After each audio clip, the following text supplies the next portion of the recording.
চিংড়িটাকে যেভাবে কষিয়ে নিয়েছি এইভাবেই 2-3 থালি ভাত এই তরকারি আর চিংড়ি দিয়েই খেয়ে নিতে পারেন। কিন্তু না, এই চিংড়ি ভুনা করে নিয়েছি, এর সাথে কি সবজি দিচ্ছি চলেন তাই দেখে নিন।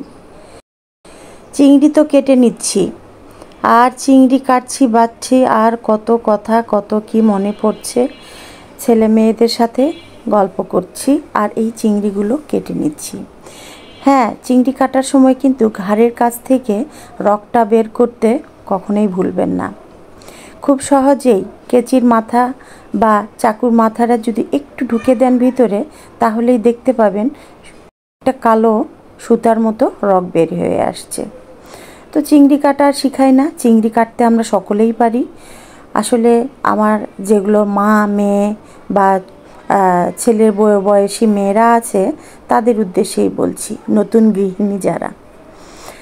তো চিংড়ি যা ভিজিয়ে দিয়েছি একটা টোপলা, সবগুলো চিংড়ি আমার লাগবে না, এরই মাঝে কিন্তু আমি বেশ কিছু চিংড়ি এই যে কেটে নিয়েছি, বাকিটা বক্সে তুলে রেখে দিলাম। আর এই তো ধুয়ে নিচ্ছি, 2-3 বার করে পানি বদলায় ভালো করে কষলিয়ে ধুয়ে নিলাম। আর আজকে এর সাথে চিংড়িটার সাথে রান্না করব এই যে লতি, দেশি লতি।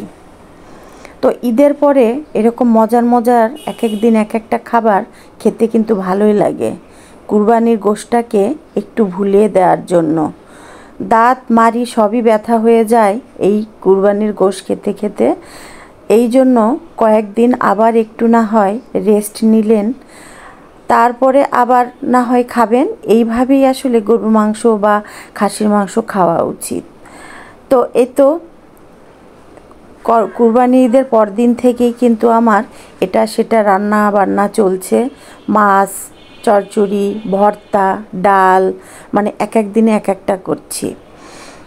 তো এই তো ফ্রাই প্যানে দিয়ে দিলাম তেল, সেই তেলের মধ্যে দিয়ে দিয়েছি এক মোট পরিমাণের পেঁয়াজ। তো এই তরকারিটাতে খুব একটা পেঁয়াজ না দিলেও চলে, কিন্তু আমার তো মনে হয় চচ্চড়ি পুরপুরি কোনো কিছু ভুনার মধ্যে পেঁয়াজটাই বেশি যায়, ভালো লাগে। পেঁয়াজের সাথে আদা রসুন বাটাও দিয়ে দিলাম 2 চা চামচ। এরপরেই তো হলুদের গুঁড়া 1/2 চা চামচ, মরিচের গুঁড়া 1 চা চামচ, ধনিয়া আর জিরার গুঁড়া মিলে 1 চা চামচ দিয়ে দিলাম। পেঁয়াজটার সাথে একসাথে ভালো করে কষিয়ে নিব এই মশলাগুলো। আর হ্যাঁ, মরিচটা আপনারা যে যেমন খান ওইভাবেই দেওয়ার চেষ্টা করবেন। আমি এখানে 1.5 চা চামচ দিয়েছি রাঁধুনি গুঁড়া মশলা। তো রাঁধুনির মরিচটা যে কীরকম ফাটাফাটি ঝাল, তো সেটা আপনারা আগে একটু দেখে নেবেন।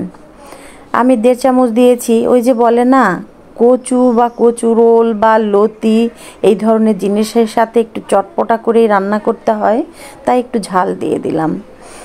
আর লতিটা কিন্তু একটু মিষ্টি মিষ্টিই হয়, তো ঝালটা কোথা দিয়ে চলে যাবে। আর এই ধরনের চটপটা জিনিস অল্প পরিমাণেরই খেতে ভালো লাগে, আর সেটা একটু ঝাল ঝাল হলে আরও ভালো লাগে।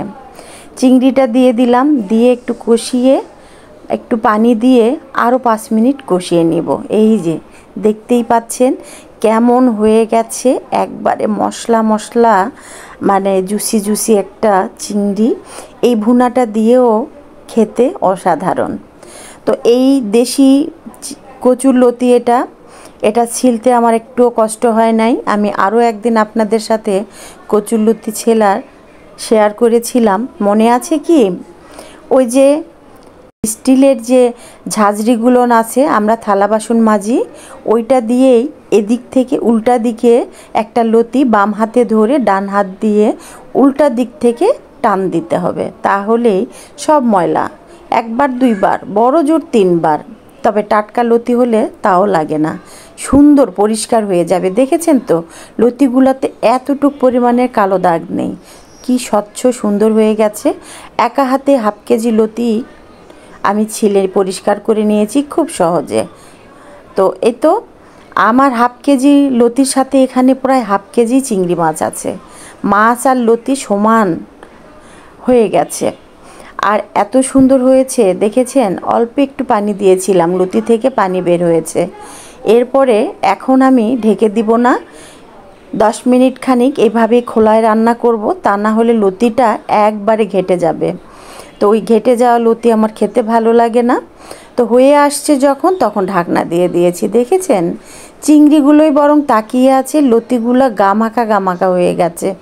ও, এই তরকারি দিয়ে 1 প্লেট ভাত অনায়াসে খেয়ে নেওয়া যাবে বলেন, এত সুন্দর ঘ্রাণ বের হচ্ছে।